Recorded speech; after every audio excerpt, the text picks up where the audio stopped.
few years ago, a cow was born in Israel. She was special. She was pure red from nose to tail. That can only be done with the ashes of a pure red heifer ritually sacrificed. This is a ritual law that God has commanded and instruct the children of Israel to bring you a red cow without blemish, in which there is no defect, and on which no yoke has been laid. So we have the priest, we have the red heifer, we have the land, and we have everything ready. Red heifers that landed at Israel's Ben Gurion Airport.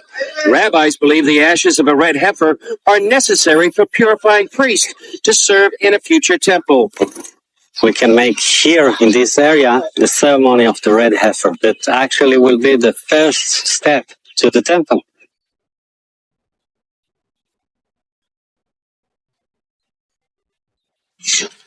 عیسائیت، یہودیت اور اسلام میں قیامت کا عقیدہ موجود ہے، یعنی ایک دن یہ دنیا ختم ہو جائے گی، لیکن اس دنیا کے خاتمے سے پہلے کچھ ایسے واقعات اور نشانیوں کا ظہور ہوگا جس سے اس وقت یہ اندازہ ہو جائے گا کہ قیامت قریب آ چکی ہے۔ انہی نشانیوں اور علامتوں میں ایک مخصوص نشانی سرخ گائے کی پیدائش ہے، جس کی پیدائش یروشلم شہر میں ہوگی۔ اس ریڈ ہیفر یعنی سرخ بچیا کا ذکر توریت، تلمود، انجیل برناباس اور قرآن مجید میں بھی موجود ہے۔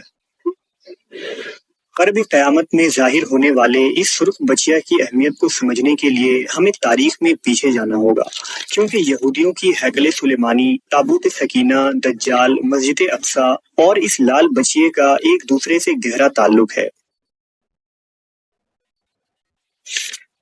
اللہ کے پیغمبر حضرت موسیٰ علیہ السلام کو اللہ نے ایک مقدس صندوق عطا کیا تھا جسے تابوت سکینہ کہتے ہیں۔ جب موسیٰ علیہ السلام بنی اسرائیل کے ساتھ کنعان میں آباد ہوئے تو یہ صندوق ایک خیمے میں رکھ دیا گیا جہاں ہارون علیہ السلام کے علاوہ کوئی نہ جا سکتا تھا۔ سال میں صرف ایک دن حضرت ہارون اس خیمے میں جاتے اور اللہ سے اپنی قوم کے لیے بخشش طلب کرتے۔ اس خیمے میں جانے سے قبل ایک گائے اور 2 بکرے قربانی کے لیے لائے جاتے تھے۔ سب سے پہلے گائے کی قربانی پیش کی جاتی اور قربانی کے بعد اس گائے کو اس کے خون، گوبر، چربی اور کھال سمیت جلا دیا جاتا۔ اس کے بعد 2 بکرے لائے جاتے اور ان کی قربانی بھی اس گائے کی طرح ہی کر کے جلا دیا جاتا۔ بنی اسرائیل کا عقیدہ تھا کہ گائے کی قربانی سے ہارون علیہ السلام کی پاکی وجود میں آتی تھی اور بکرے کی قربانی سے بنی اسرائیل گناہوں سے پاک ہوتے تھے۔ ہارون علیہ السلام کے بعد بنی اسرائیل کے ایک طاقتور بادشاہ اور نبی داؤد علیہ السلام نے یروشلم میں یہودیوں کی مقدس مندر یا ہیکل کی تعمیر کی، جسے آپ کے بیٹے سلیمان علیہ السلام نے مکمل کیا۔ اس نسبت سے اس ہیکل کو ہیکل سلیمانی کہا جاتا تھا۔ اسی ہیکل کے اندر تابوت سکینہ کو رکھ دیا گیا تھا۔ یہ دور یہودیوں کا سنہرا دور تھا جب بنی اسرائیل بہت طاقتور تھے اور ان پر خدا کی نعمت برس رہی تھی۔ ہیکل کے دنوں میں جب کبھی بنی اسرائیل کوئی اہم کام کرتے یا جنگ کے لیے جاتے تو اس سے پہلے وہ اس ہیکل کے سامنے لال بچیے کی قربانی دیا کرتے، جبکہ بعض اسرائیلی روایتوں کے مطابق اس سرخ بچیے کی قربانی ماؤنٹ اولیوس یعنی جبل زیتون پر دی جاتی تھی، جہاں بچیوں کو جلانے کے بعد اس کے راکھ کو پچھلی جلی ہوئی بچیا کے راکھ کے ساتھ ملا دی جاتی۔ یہ اس بات کی طرف اشارہ تھا کہ بنی اسرائیل اب بھی اسی مقدس زمانے اور پیغمبروں کی روایت کو زندہ رکھے ہوئے ہیں جو موسیٰ علیہ السلام کے زمانے سے چلی آ رہی ہے۔ قربانی کا یہ سلسلہ پیغمبر یرمیہ علیہ السلام کے دور تک ایسے ہی چلتا رہا، یہاں تک کہ بنی اسرائیل خدا کے نافرمان ہو گئے اور اللہ نے ان پر بخت نصر جیسے ظالم بادشاہ کو مسلط کر دیا جس نے ہیکل سلیمانی کو تباہ کر ڈالا اور یہودیوں کو غلام بنا کر بابل لے گیا۔ لیکن بعد میں سائرس اعظم کے حکم سے یہودیوں کو دوبارہ آزاد کر دیا گیا اور اس نے پھر سے یروشلم میں ہیکل دوم یعنی سیکنڈ ٹیمپل کی تعمیر کی اجازت دے دی، جس میں بچیا کی قربانی کا یہ سلسلہ دوبارہ شروع ہوا جو عیسیٰ علیہ السلام کے زمانے تک یوں ہی جاری رہا۔ لیکن 70 عیسوی میں جب یہودیوں نے عیسیٰ علیہ السلام کو شہید کرنے کی کوشش کی تو ان پر عذاب الہی نازل ہوا اور رومیوں نے بنی اسرائیل پر ایسا تباہ کن حملہ کیا کہ بے شمار یہودیوں کا قتل عام ہوا اور ان کے اس ہیکل کو بھی تباہ اور مسمار کر دیا گیا۔ اس دوران تابوت سکینہ بھی کہیں گم ہو گیا جو آج تک نہ مل سکا۔ जबकि तमाम यहूदी अपनी जान बचाकर यरूशलेम छोड़कर इधर उधर भाग गए और मुख्तलिफ मुल्कों में जाकर आबाद हो गए। 2000 सालों बाद साल 1948 ईस्वी में जब यूरोप की साजिशों से फलस्तीन पर कब्जा करके इसराइल की बुनियाद रखी गई तो दुनिया भर से यहूदी यरूशलेम की तरफ आने लगे।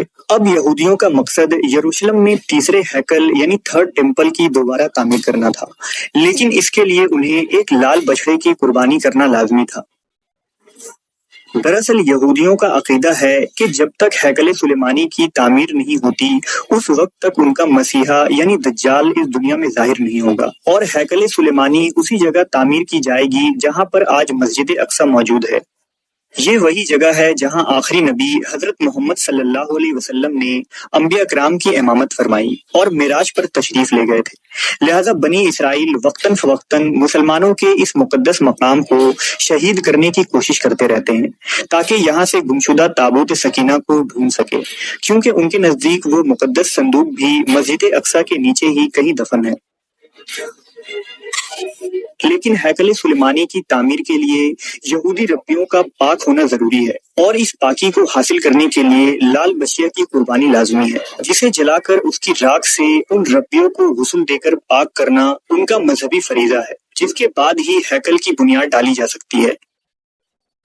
जैसा कि तौरेत के किताबुल आदाद में लिखा है कि बनी इसराइल से कह कि वो तेरे पास एक बेदाग और बेऐब सुर्ख रंग की बछिया लाए जिसे कभी खेत में हल न चलवाया गया हो। तुम उसे लेकर काहिन को देना कि वो उसे ज़बह कर दे और काहिन अपनी उंगलियों से उसका कुछ खून लेकर उसे खेमे इज्तमा के आगे की तरफ 7 बार छिड़के। फिर कोई उसकी आंखों के सामने उस गाय को जला दे। फिर काहिन उसकी राख पानी में डालकर उससे गुस्ल करे। ये बनी इसराइल की जमात के लिए नापाकी दूर करने का तरीका है, क्योंकि ये खता की कुर्बानी है। तौरेत में दी गई इस हुक्म का तज़किरा कुरान मजीद में भी मौजूद है। जब मूसा अलैहिस्सलाम ने अपनी कौम से गाय ज़बह करने का हुक्म दिया था तो उनके सवालात पर आपने फरमाया था कि वो गाय न बुढ़िया हो न बिल्कुल बच्चा, बल्कि दरमियानी उम्र की नौजवान यानी बछिया हो और वो जर्द रंग की हो। यहूदी इस सुर्ख बछिया की गुज़श्ता 2000 सालों से इंतजार कर रहे थे जो इन तमाम शराइत पर पूरी उतरे, यानी वो बेऐब हो और मुकम्मल तौर पर सुर्ख यानी लाल हो। उसका एक बाल या एक रुआ भी किसी दूसरे रंग का नहीं होना चाहिए। लेकिन चूंकि पिछले 2000 सालों से यहूदी यरूशलेम में थे ही नहीं, लिहाजा वहां किसी लाल बछिए का जन्म ही नहीं हुआ। लेकिन साल 1948 में इजराइल के कयाम के बाद यहूदी लाल बछिया की तलाश में जुट गए। यहूदियों ने इसराइल में बछड़े की पालन और फार्म की शुरुआत की ताकि वो कुर्बानी की रस्म अदा कर पाएं। पिछले 70 सालों में इसराइल में बहुत सारे लाल बछिया मिली, लेकिन वो खालिस सुर्ख नहीं थी। अब इसराइली रब्बियों के हुक्म से इसराइल में बाकायदा एक अदारा द टेम्पल इंस्टीट्यूट के नाम से काम कर रहा है, जिसमें हर तरह के माहिरीन मौजूद हैं।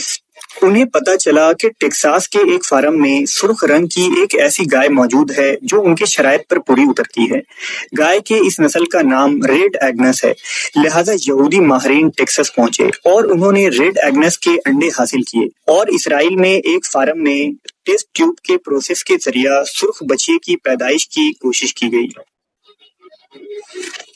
सितंबर 2022 में टेम्पल इंस्टीट्यूट 5 सुर्ख बछड़े को हासिल करने में कामयाब हो गए जो खालिस सुर्ख रंग के थे। यहूदी रब्बियों ने भी उन्हें कौसर यानी मकबूल तस्लीम कर लिया। ये 5 बछड़े पिछले 3 सालों से परवरिश पा रहे हैं। यहूदी रब्बी इजहाक मामू ने इंटरनेशनल मीडिया को इंटरव्यू देते हुए बताया कि वो दिन बहुत नजदीक आ चुका है जब सुर्ख बछड़े की कुर्बानी अदा करने के बाद बाज़ाब्ता तौर पर हैकल सुलेमानी की बुनियाद रखी जाएगी और अप्रैल 2024 ही वो महीना है जब सुर्ख बछड़े 3 साल की उम्र को पहुंच रहा है। उन लाल बछिया की कुर्बानी के लिए यहूदियों ने एक जगह जबल जैतून पर बनाई है जहां ये सब कुछ होगा। सिहूनियों ने उन गाय को ज़बह करने के लिए औजार भी तैयार कर लिए हैं, यानी एक ऐसी छुरी जो हीरे से तैयार की गई है। नासा के एक रिपोर्ट के मुताबिक 8 अप्रैल 2024 को एक सूरज ग्रहण होगी जो इंसानी तारीख का एक अहम तरीन दिन होगा, क्योंकि इस सूरज ग्रहण के साथ एक धुंधार सितारा भी उसके साथ जाहिर होगा, जिसे उन्होंने डेविल कॉमेट का नाम दिया है, जिसे 8 अप्रैल के सूरज ग्रहण के 13 दिनों बाद लोग खुली आंखों से देख पाएंगे। यहूदियों को इस सूरज ग्रहण और डेविल कॉमेट के मुतालिक 1 साल कबल ही खबर हो चुकी थी। यहूदियों के मुताबिक 8 अप्रैल यानी सूरज ग्रहण का दिन ही वो वक्त है जब उनके लाल गाय की कुर्बानी जबल जैतून पर दी जाएगी, जिस कुर्बानी के बाद खुदा की मदद उनके लिए आएगी, जो कि उन्हें मसीहा यानी दज्जाल की शक्ल में मिलेगा और थर्ड टेम्पल की दोबारा तामीर होगी।